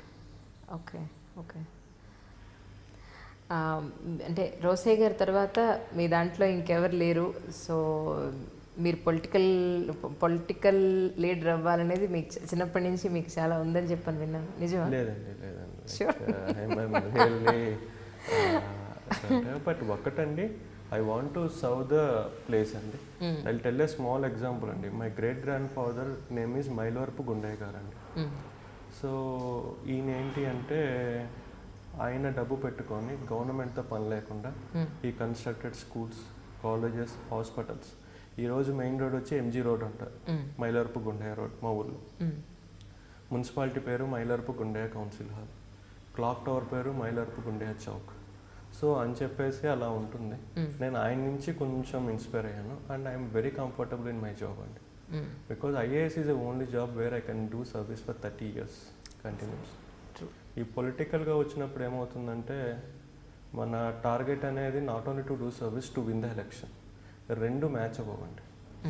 ఇక్కడ నాకు ఎలక్షన్స్ ఉండవు, నేను ఏం చేసినా సరే ఐ కెన్ డూ, వెదర్ వాడికి నచ్చిందా నచ్చలేదా నాకు అనవసరం. So that can be done. Civil servant అవ్వాలి లేదా ఐఏఎస్ అవ్వాలి అని అనుకున్నారు, సాధించారు. ఎవరికి రాని ఇమ్మీడియట్గా ఒక డిజాస్టర్ మేనేజ్మెంట్ని ప్రాపర్గా హ్యాండిల్ చేయగలిగే అవకాశం మీకు దొరికింది. You did very good job about this. And అందరి అప్రిసియేషన్స్, గుర్తింపు, ఒక ఫేమస్ ఫిగర్ లాంటి ఒక గుర్తింపు అయితే వచ్చింది. వాట్ నెక్స్ట్, ఏం ఆలోచిస్తున్నారు? సో అంటే ఇప్పుడు ఏమవుతుందంటే అందరూ కృష్ణతేజ అనగానే కుట్టనాడు అంటున్నారు. So how to come out of it. And now I have started a rehabilitation campaign. ఒక ఫేస్బుక్ని ఉపయోగించుకొని ఒక రీహాబిలిటేషన్ని మొదలు పెట్టానండి. కరెక్ట్గా నిన్న 100 days పూర్తి చేసుకుంది అది. ఓకే, ఆ రీహాబిలిటేషన్ అదేంటంటే ఫేస్బుక్ ఓపెన్ చేసి ఐఎమ్ ఫర్ ఎల్ఎఫ్ ఒక పేజ్ క్రియేట్ చేశాను. అప్పటిదాకా నేను ఫేస్బుక్లో అంత యాక్టివ్గా కూడా ఉండేవాడిని కాదు. But I thought Facebook might be A medium wear I can use it for rehabilitation. ఈ కేరళ ఇష్యూలోనే మీకు ఫేస్బుక్ను కూడా మీరు ఇంట్రడ్యూస్ చేసి, అసలు ఐడియా ఎలా వచ్చింది మీకు ఫేస్బుక్ని ఇంట్రడ్యూస్ చేయాలని అంటే ఈ ఇష్యూలో? But one thing, whatever I do, I have a habit of doing things innovatively. Okay, నాకు I want to show like in college there is a comment, whatever I do there is called KT's mark. Okay, so ఇది మీ mark. ఇది so this Krishna Teja's mark అని they use to comment me. అంటే ఏ పని చేసినా సరే నా యూనిక్నెస్ అనేది అలా ఉండేది. అరే ఎలా ఆలోచించాడు రా వీడియో, అంత ఇదిగా నేను చేసేవాడిని. సో బట్ నాకైతే జెన్యున్గా రీహాబిలిటేషన్లో ఎలాగైనా పార్టిసిపేట్ చేయాలండి. అంటే like I tell you one thing అండి. See there are 3 phases in rehabilitation. Rescue చేయటం, పునరావాస కేంద్రాల్లో ఉంచడం, మూడోది రీహాబిలిటేట్ చేయటం. ఎగ్జాక్ట్లీ. మీరు గమనించినట్లయితే ఈ రెస్క్యూ టైంలో ఎనర్జీ ఇలా ఉంటే ఈ పునరావాస కేంద్రాలు వచ్చేసరికి కొంచెం ఎనర్జీ తగ్గిపోయింది. రీహాబిలిటేషన్ టైంకి మొత్తం తగ్గిపోయింది ఎనర్జీ లెవెల్స్. అది ఎందుకు అంటే there are different reasons. But నాకు పర్సనల్గా అనిపించేది ఏంటంటే రెస్క్యూ టైంలో ఎనర్జీ ఇలా ఉంటే పునరావాస కేంద్రాలు ఇలా ఉండాలి, rehabilitation time it has to go unlimited. Okay, so దానికోసం నేనేమనుకున్నా, I have to introduce a campaign. ఆ క్యాంపెయిన్ని తీసుకొచ్చి అందరినీ యాక్టివ్గా పార్టిసిపేట్ చేయించి రీహాబిలిటేషన్ అయితే ఫాస్ట్గా తీసుకురావాలి అని చెప్పి ఒక డిసిషన్కి వచ్చాం. సో దానికోసం ఐఎమ్ ఫర్ అలెప్పి ఒక ఫేస్బుక్ పేజ్ క్రియేట్ చేశానండి. క్రియేట్ చేసి ఆ ఫేస్బుక్ పేజ్ పేరు ఐఎమ్ ఫర్ అలెప్పి.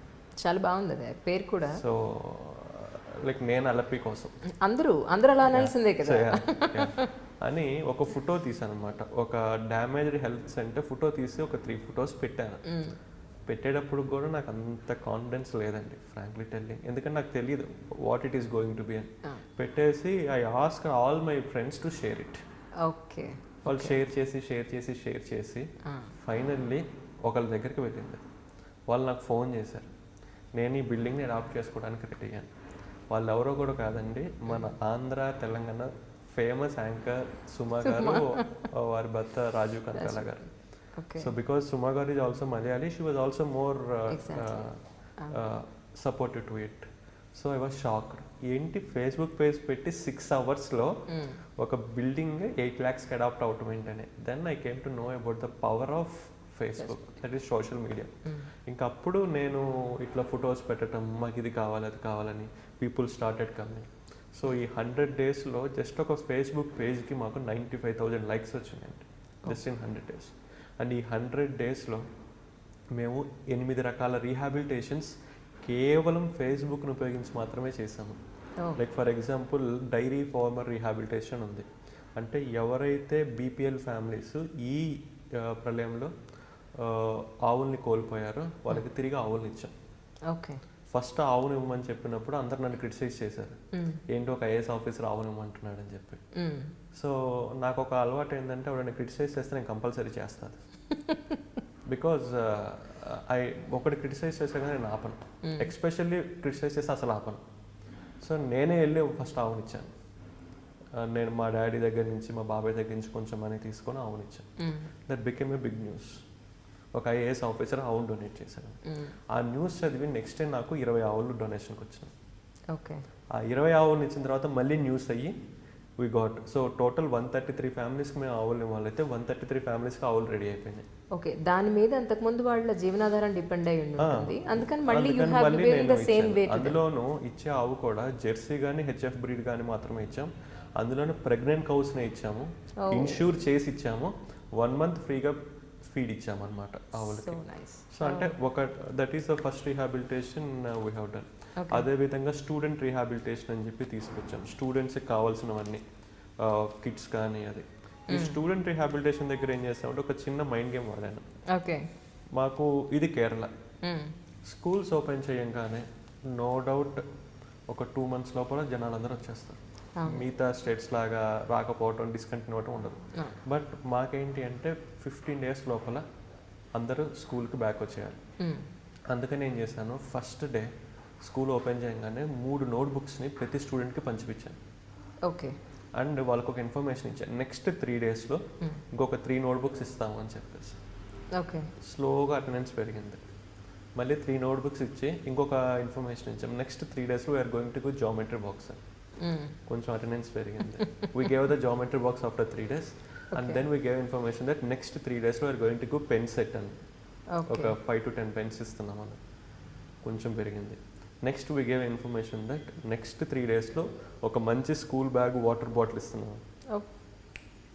ఎప్పుడైతే స్కూల్ బ్యాగ్, వాటర్ బాటిల్ అన్నామో ధన స్కూల్కి everyone came and with in 15 days we are able to ensure almost 100% attendance rate. మా టార్గెట్ November 14th లోపల జరగాలని, బట్ November 3rd, 4th కల్లా మేము 100% ఎన్ష్యూర్ చేస్తాం. So all these books and everything we got it through Facebook. That is I'm for LAP campaign నుంచి వచ్చింది. That is the second rehabilitation. Third rehabilitation వచ్చి ఈ disaster టైంలో మనకన్నా ఎక్కువ ఇబ్బంది పడే వాళ్ళు ఎవరంటే వికలాంగులు. సో వాళ్ళ కోసం ఏం చేసామంటే ఇంటింటికి ఒక టీముని పంపించి వాళ్ళు ఈ టైంలో ఏం కోల్పోయారు, వీల్ చైర్ పోగొట్టుకున్నారా, ఆర్టిఫిషియల్ లెగ్ పోగొట్టుకున్నారా, చెవిలో పెట్టుకునేది పోగొట్టుకున్నారా, అన్ని లిస్ట్ తీసుకొని స్పాన్సర్స్ని పట్టుకొని క్యాంపులు పెట్టి వాళ్ళకి తిరిగిచ్చాం.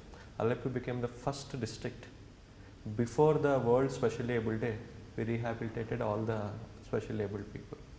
సో అందరినీ మనం రీహాబిలిటేట్ చేసాం. అదేవిధంగా ముసలి వాళ్ళకి 4 మెగా మెడికల్ క్యాంప్ పెట్టి ఈ ఎఫెక్టెడ్ ఏరియాలో వాళ్ళకి 2 నెలలకు కావాల్సిన మందులు, 2 నెలలకు కావాల్సిన ఫుడ్ సప్లిమెంట్, ప్రోటీన్ సప్లిమెంట్ ఫ్రీగా ఇచ్చాం. ఇది ఒక ఎయిమ్ ఏంటి అంటే 2.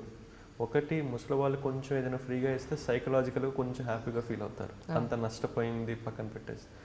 అదొకటి. ఇంకొకటి, మేము ఇచ్చిన ప్రోటీన్ సప్లిమెంట్ అవన్నీ it makes them active. Exactly. So అది that is the 4th rehabilitation. 5th rehabilitation ఏంటంటే నేను ఒకటి గమనించాను, ఒక men headed family, women headed family ఉంటే ఈ డిజాస్టర్ టైంలో ఎక్కువ ఇబ్బంది పడేది women headed family. Especially they will take lot of time to come out. So వాళ్ళ కోసం స్పెషల్గా ఏం చేసామంటే ఉమెన్ హెడెడ్ ఫ్యామిలీస్కి రీహాబిలిటేషన్ కోసం వాళ్ళకి కావాల్సిన kitchen utensil sets, house kits అవన్నీ అందరికీ ప్రొవైడ్ చేసాం అనమాట. So that is the 5th rehabilitation we have done.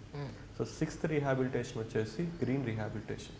అంటే నాకేమనిపించిందంటే చాలామంది ఎప్పుడైనా డిజాస్టర్ వస్తే కూలిపోయిన ఇల్లు కట్టించాలి వాటి గురించి ఆలోచిస్తారు, కానీ మనం నష్టపోయిన వృక్ష సంపద గురించి ఎవరు ఆలోచించరు. సో మాకేంటంటే we're very important, we're very much concern about the green cover. అందుకని we started something called green rehabilitation. అంటే అలపీలో ఈ ఫ్లడ్ వల్ల ఎక్కడెక్కడైతే వెజిటేషన్ కోల్పోయామో అక్కడ తిరిగి రీప్లాంటేషన్ చేయాలని చెప్పి డిసైడ్ అయ్యాం.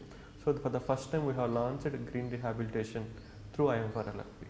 అండ్ 7th వన్ వచ్చేసి ఇన్ఫ్రాస్ట్రక్చర్ రీహాబిలిటేషన్, అంటే construction of houses everything. And 8th one వచ్చేసి లైక్ ఫిషర్మ్యాన్ రీహాబిలిటేషన్, అంటే ఫిషర్మ్యాన్కి ఫిషింగ్ నెట్స్ ప్రొవైడ్ చేయటము, వాళ్ళకి కొన్ని సపోర్ట్ ప్రొవైడ్ చేయటం. సో మీరు గమనిస్తే 100 daysలో ఒక ఫేస్బుక్ను ఉపయోగించుకొని ఇవన్నీ చేశాం. And in fact and very truly speaking, నేను మొదలుపెట్టినప్పుడు I don't know that this is going to be this big. ఈ రోజు ఐఎమ్ ఫర్ అలపీ అనేది ఎంత పెద్ద క్యాంపెయిన్గా మారిందంటే సినిమా థియేటర్స్లో ఐఎమ్ ఫర్ అలపీ లోగో పెడుతున్నారు. Like before starting the movie, they are displaying I am for Alappy. And there is a movie, Oru Katil Oru Pai Kapil అని ఒక మలయాళం మూవీ వాళ్ళైతే వాళ్ళ పోస్టర్స్లో we support I am for Alleppey అని పెట్టేస్తున్నారు. And ఆ మూవీకి వచ్చిన ప్రాఫిట్లో మేజర్ షేర్ అలప్పీలో ఏదైనా బిల్డింగ్ అడాప్ట్ చేసుకుందాం అని చెప్పి డిసైడ్ అయ్యారు. So it became so big a campaign. I got a call recently from the Facebook itself stating that ఇది ఒక యూనిక్ క్యాంపెయిన్ ఉంది, ఫేస్బుక్ని రీహాబిలిటేషన్ కోసం పూర్తిగా first time in the world వాడుతున్నారు. అసలు ఒక మంచి పనికి వాడడం అనేది ఇంత మంచి పనికి ఇంత స్కేల్లో ఇంత కన్సిస్టెంట్గా. ఎగ్జాక్ట్లీ. అండ్ ఇక్కడ ఒకటి కోట్ చేస్తానండి, ఒక క్యాంపెయిన్ స్టార్ట్ చేయడం చాలా ఈజీ. 100 days అయింది, మేము 100 days అయినా సరే ఫస్ట్ డే ఏ మొమెంటంతో అయితే ఉన్నామో ఆ మొమెంటంలోనే ఈరోజు కంటిన్యూ చేస్తున్నాను. నేను ఇంతాక ఇంటర్వ్యూ ఫస్ట్లో మీకు ఒకటి చెప్పాను, I learn consistency from her అని. దట్ కన్సిస్టెన్సీ ఈరోజు ఉపయోగపడింది. ఓకే. సో అంటే ఒక 100 days ఒక క్యాంపెయిన్ రన్ చేయడం అనేది అంత ఈజీ కాదండి. ఎగ్జాక్ట్లీ. ఇప్పుడు నా నెక్స్ట్ స్టెప్ ఏంటంటే, ఇప్పుడు ఇది పర్సనాలిటీ ఓరియంటెడ్, అంటే కృష్ణతేజ అనే ఒక ఆఫీసర్ చుట్టూతా ఐఎమ్ ఫర్ అలపీ రన్ అవుతుంది. దీన్ని డీపర్సనలైజ్ చేసి ఇన్స్టిట్యూషనలైజ్ చేద్దాం అనుకుంటున్నాను.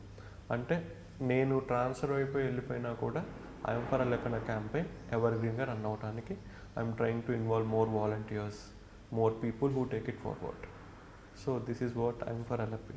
సూపర్ అండి, రియలీ ఒక వండర్ఫుల్ పర్సన్ని ఈరోజు మీట్ అయ్యాను నేనైతే మాత్రం. అంటే బయట నుంచి చూడడానికి ఆయన ఐఏఎస్ కాబట్టి చేశారు, ఆయన చేతిలో ఫండ్ ఉందని చేశారు అని అనడానికి ప్రాక్టికల్గా ఆ ప్లేస్లో ఉండి ఎవ్రీ మినిట్ ప్రతి ఒక్క ప్రజానికం, ప్రతి ఒక్క వ్యక్తిది కూడా అతని ప్రాబ్లమ్ని మీ ప్రాబ్లమ్గా ఫీల్ అయ్యి తొందరగా అతని ప్రాబ్లమ్ని సాల్వ్ చేయాలి, వీళ్ళందరినీ నార్మల్ లైఫ్లోకి మళ్ళీ తీసుకుని రావాలి అని ఆలోచించే వాళ్ళు ఎంతమంది. అది రాజకీయ నాయకులైనా బ్యూరోక్రాట్స్ అయినా. Actually this is not part of my job అండి. ఇప్పుడు నేను ఫేస్బుక్ పేజ్ పెట్టకపోతే నన్ను ఎవడు క్రిటిసైజ్ చేయడు, నన్ను ఎవడు అడగడు. But what I personally felt is let us do something more to the people. The people deserves it. Exactly. వాళ్ళ కష్టాన్ని రోజు చూసి చూసి చూసి నాకే అనిపించింది, like let us do something more. they deserve it.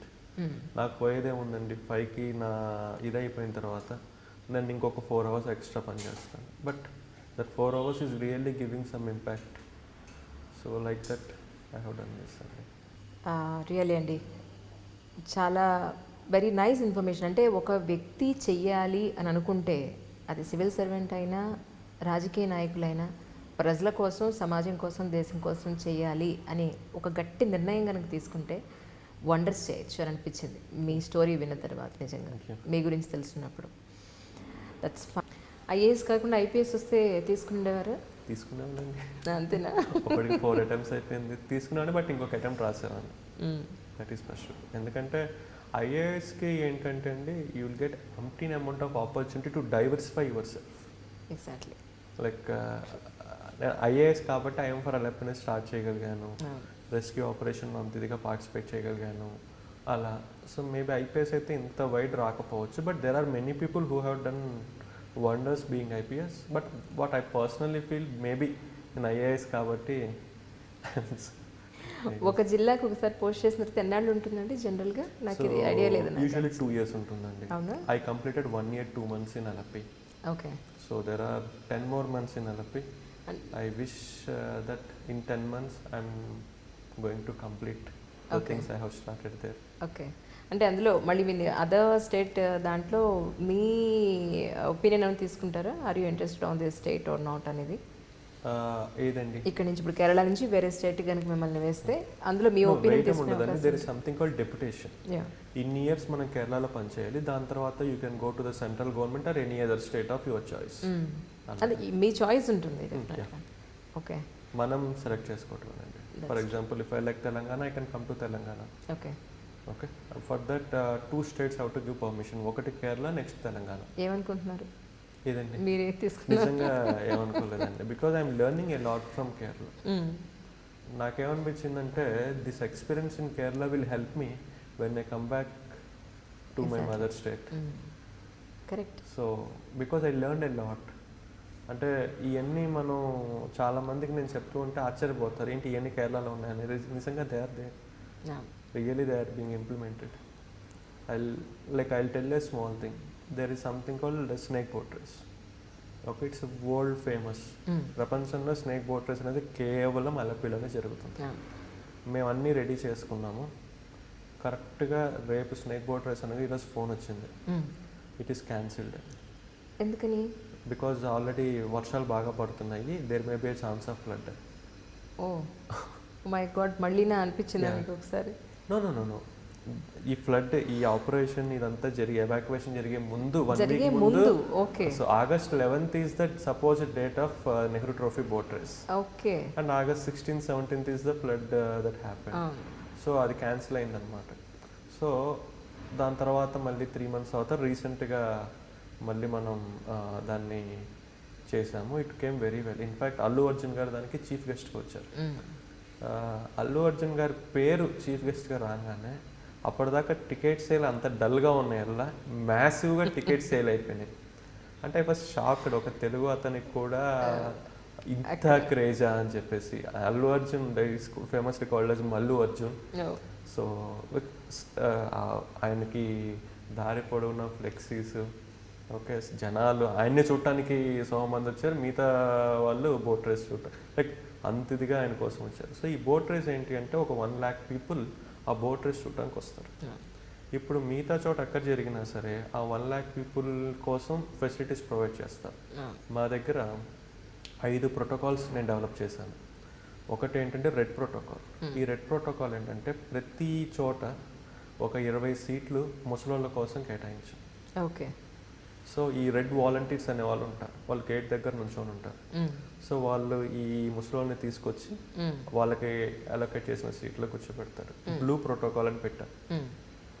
వీళ్ళు వికలాంగుల్ని తీసుకొచ్చి కూర్చోబెడతారు. ఎక్కడైనా సరే టోటల్ ఈవెంట్లో ఒక వీల్ చైర్ వేసుకొని మీరు ఎక్కడికైనా వెళ్ళచ్చు. అలా క్రియేట్ చేస్తాం. గ్రీన్ ప్రోటోకాల్, మీరు ఒక వాటర్ బాటిల్ లోపల తీసుకెళ్తున్నారు అనుకోండి, మీకు ఒక స్టిక్కర్ అతికిస్తారు, 10 రూపాయలు మీ దగ్గర నుంచి తీసుకుంటారు. మీరు రిటర్న్ ఇస్తే కనుక వాటర్ బాటిల్ మీకు 10 రూపాయలు తిరిగి ఇచ్చేస్తారు. ఓకే, మీరు ఏమన్నా చిప్స్ ప్యాకెట్ పెట్టుకుంటే you are allowed to take chips packet, but will have a sticker on it and will take 10 rupees at the beginning. మీరు రిటర్న్ ఆ ప్యాకెట్ ఇచ్చేయండి, మేము 10 rupees ఇస్తాము. మీకు కావాలంటే పక్కన ప్యాకెట్లు కూడా తీసుకొచ్చి ఇవ్వండి, మేము స్టిక్కర్ ఉంటే చాలు ప్యాకెట్ మీద, మేము 10 rupees ఇస్తాము. So that is green protocol అనమాట.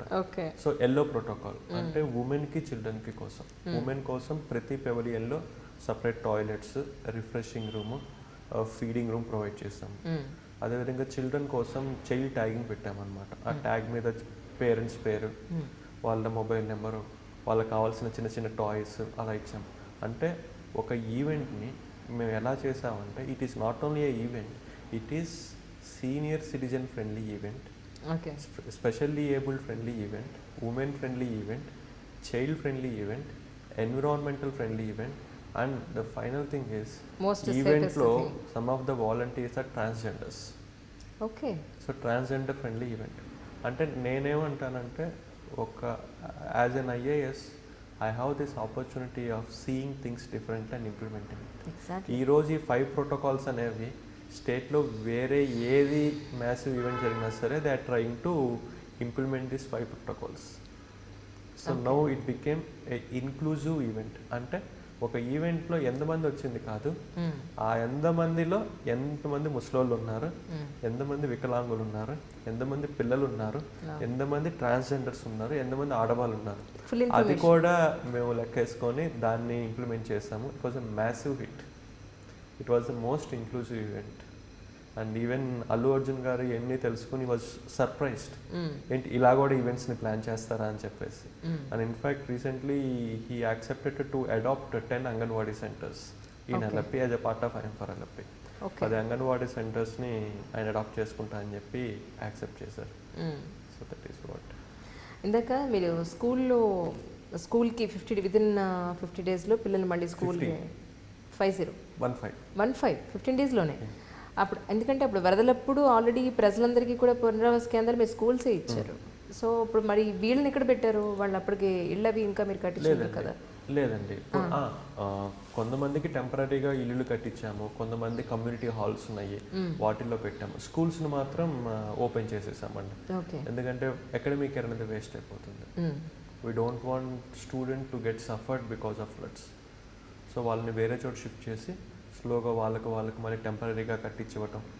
ఇప్పుడు ప్రస్తుతానికైతే క్యాంప్స్లో ఎవరు లేరండి, వాళ్ళకి టెంపరీగా కట్టించివ్వటం, అదే వాళ్ళ రిలేటివ్స్ ఇంట్లో ఉండటమో అదే అద్దెకి తీసుకొని ఉంటామో ఉంటున్నారు. But in course of time will construct good house for them.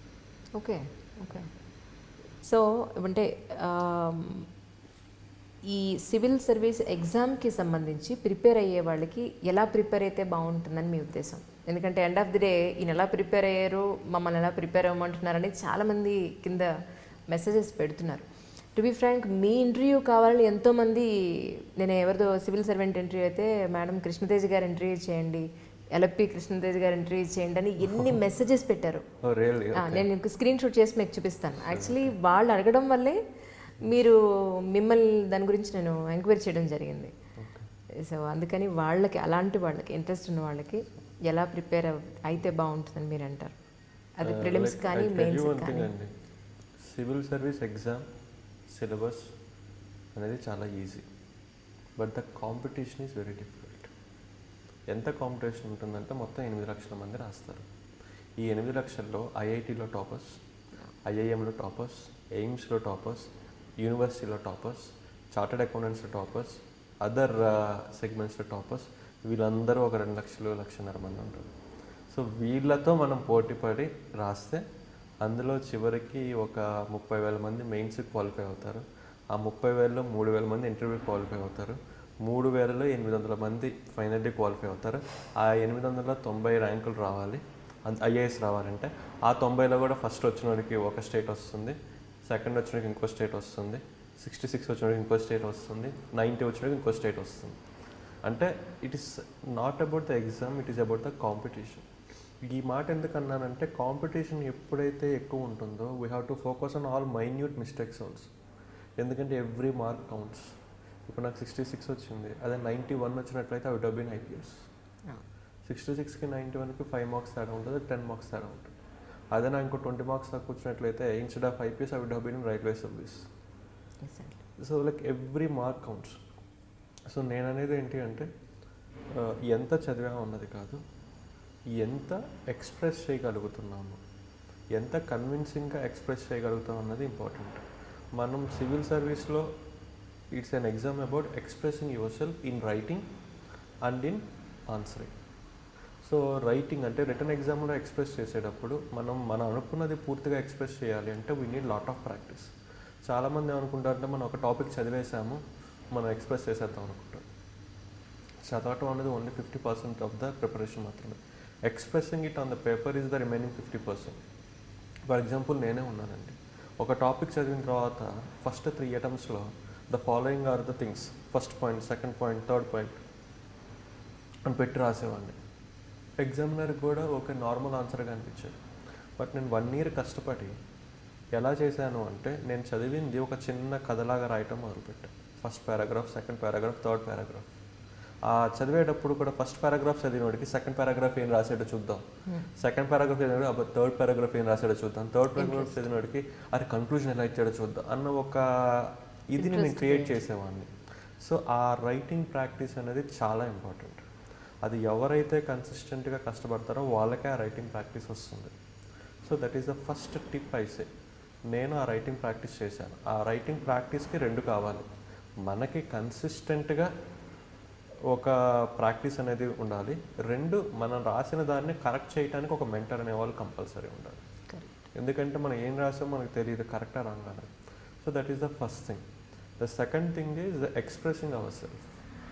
మనం చాలా ఏం చేస్తామంటే పాయింట్స్ తెలుసుకుంటాము, బట్ సివిల్ సర్వీస్ ఇంటర్వ్యూలో ఎప్పుడు పాయింట్స్ తెలుసుకోరు, మన ఒపీనియన్ తెలుసుకుంటారు. Okay, I tell a small example.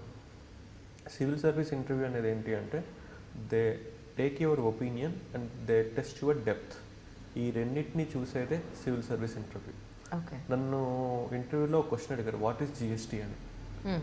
అయితే జిఎస్టీ సో అని చెప్పాను. Then what is the advantages of GST అన్నారు. So these are the advantages అని చెప్పి, వాట్ ఆర్ ద డిసడ్వాంటేజెస్ అన్నారు, చెప్పారు. Then what is centre's opinion అన్నారు, చెప్పారు. వాట్ ఈస్ స్టేట్స్ ఒపీనియన్ అన్నారు, చెప్పారు. No what is the solution with centre and state are seeking for అన్నారు, చెప్పారు. అంటే జిఎస్టీ అని ఒక టాపిక్లో 6-7 క్వశ్చన్లు అడిగారు. దాని మీనింగ్ ఏంటి, ఒక టాపిక్లో నా డెప్త్ ఎంత ఉందో తెలుసుకున్నాను. Exactly. So that is what we have to develop while reading about a topic. ఒక టాపిక్ మనం నేర్చుకుంటే కనుక ఆ టాపిక్లో డెప్త్ అంతా మనకు తెలియాలి. ద సెకండ్ క్వశ్చన్, ఒక ఇంటర్వ్యూ అతను ఏం చేశాడంటే, కృష్ణతేజ నీకు లేబర్ రిఫార్మ్స్ తెలుసా అని అడిగాడు. తెలుస్తాను. వాటి మీద నీ ఒపీనియన్ ఏంటి, లేబర్ రిఫార్మ్స్ ఎలా ఉంటే బాగుంటుంది అనుకుంటున్నాను అంటే, సార్ నేను ఒకే మాట, సార్ లేబర్ రిఫార్మ్స్ అవసరం. ఎలా ఉండాలి అంటే అది బిజినెస్ పర్సన్ యొక్క ఇంట్రెస్ట్, ఈ వర్కర్స్ యొక్క రైట్స్ రెండింటిని బ్యాలెన్స్ చేసే విధంగా మాత్రమే ఉండాలి. ఈ రెండిట్లో ఏది ఇంబ్యాలెన్స్ ఉన్నా సరే అది కౌంటర్ ప్రొడక్టివ్ అయిపోతుంది. అందుకనే మోస్ట్ ఆఫ్ ద కంట్రీస్లో ఈ లేబర్ రిఫార్మ్స్ ఎందుకు ఫెయిల్ అవుతున్నాయి అంటే వాటిని బ్యాలెన్స్ చేయటం మిస్ అవుతున్నారు అన్న. So I gave my opinion. Exactly. I didn't tell what is labor reform. I said my opinion on how well labor reforms has to be there. True. So the next question, ఒక అతను అడిగారు, make in India campaign తెలుసా అని అడిగారు. Yes sir I know. నువ్వే కనుక make in India campaign CEO అయితే ఎలా ఆలోచిస్తావు అన్నారు. సార్ నేనే కనుక make in India campaign CEO అవుతే I won't think like an IAS officer, instead I will think like an industrialist. అప్పుడే నాకు అర్థమవుతుంది ఒక ఇండస్ట్రియలిస్ట్కి ల్యాండ్ ఎలా కావాలి, లోన్ ఎలా కావాలి, స్కిల్డ్ మ్యాన్ పవర్ ఎలా కావాలి, వాడికి ఎక్స్పోర్ట్కి ఇంపోర్ట్కి ఎలా ఫెసిలిటీస్ కావాలి అని చెప్పేసి. సో అప్పుడు మాత్రమే నేను ఈ క్యాంపెయిన్ని సక్సెస్ చేయగలను. So I will start thinking from the shoe of a industrialist who would like to invest in India than thinking like a CEO of make in India అన్న. నేను ఎప్పుడైతే ఈ మాట చెప్పానో వాడికి ఆ ఇంటర్వ్యూ చేసే అతనికి అర్థమైపోయింది అనమాట. ఓకే వీడు చాలా మెచ్యూర్గా ఉన్నాడు, చాలా మెచ్యూర్గా ఆలోచిస్తున్నాడు, is not like a normal young person అని చెప్పి. ఇవన్నీ నాకు పుట్టుకతో రాలేదు. Continuous preparation, discussion with the people, having discussions with the mentors, అలా అందరితో డిస్కస్ చేశాను కాబట్టి నాకు ఇవన్నీ అర్థమైనవి. I am able to form a opinion. So చాలామంది ఏం చేస్తారంటే ఒక టాపిక్ చదివేసి వదిలేస్తారు. బట్ ఆ టాపిక్ని చదివిన తర్వాత there is something more. We have to start expressing our self on the paper. We have to start developing a opinion on it which is practical. So this is what the suggestion I give to the students. I think it's almost 3 years I am away from the examination, but still I feel these tips hold good. చాలా సంతోషంగా ఉందండి, ఎందుకంటే ఒక మంచి IAS ఆఫీసర్ని కలిసానని సంతోషం. Coming ఫ్యూచర్లో wish you all the best for coming futures. మీరు ఇంకా మాకు ఎన్నో ఇంటర్వ్యూస్ ఇవ్వాలి.